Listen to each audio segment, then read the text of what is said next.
বাংলাদেশের প্রধানমন্ত্রী তারেক রহমানের সম্ভাব্য দিল্লি সফরকে কেন্দ্র করে ঢাকা ও নতুন দিল্লির মধ্যে শুরু হয়েছে নজিরবিহীন এক কূটনৈতিক স্নায়ুযুদ্ধ।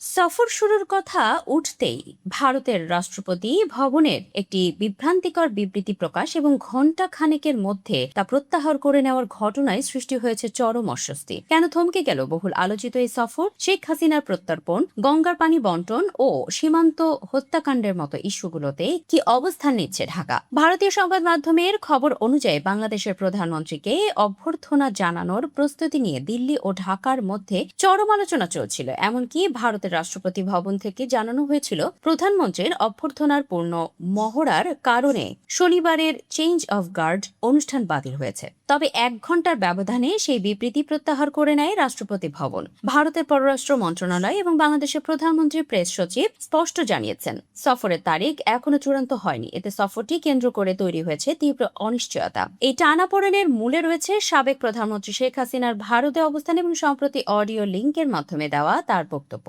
গত 5ই আগস্ট ভারতে বসে শেখ হাসিনার এমন বক্তব্য ঢাকার ক্ষোভ বহু গুণে বাড়িয়ে দিয়েছে।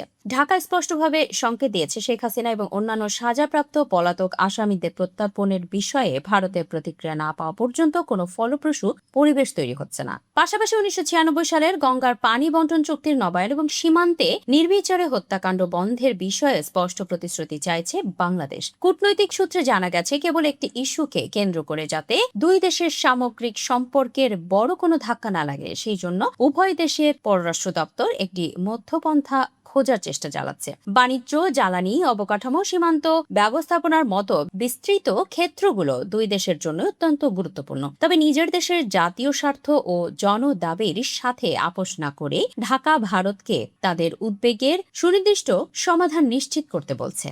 এই বিষয়ে প্রশ্ন করা হলে ভারতের পররাষ্ট্র মন্ত্রণালয়ের মুখপাত্র রণধীর জয়সওয়াল বলেন, আপনারা নিশ্চয়ই জানেন গঙ্গার পানি বন্টন চুক্তিটি 1996 সালে 30 বছরের জন্য স্বাক্ষরিত হয়েছিল। ভারত ও বাংলাদেশের মধ্যে নদী সংক্রান্ত সব বিষয়ে যৌথ নদী কমিশনের অধীনে আলোচনা করা হয়। এছাড়া গঙ্গার পানি বন্টন চুক্তির আওতায় যৌথ কমিটির বৈঠকও কারিগরি পর্যায়ে নিয়মিত অনুষ্ঠিত হচ্ছে।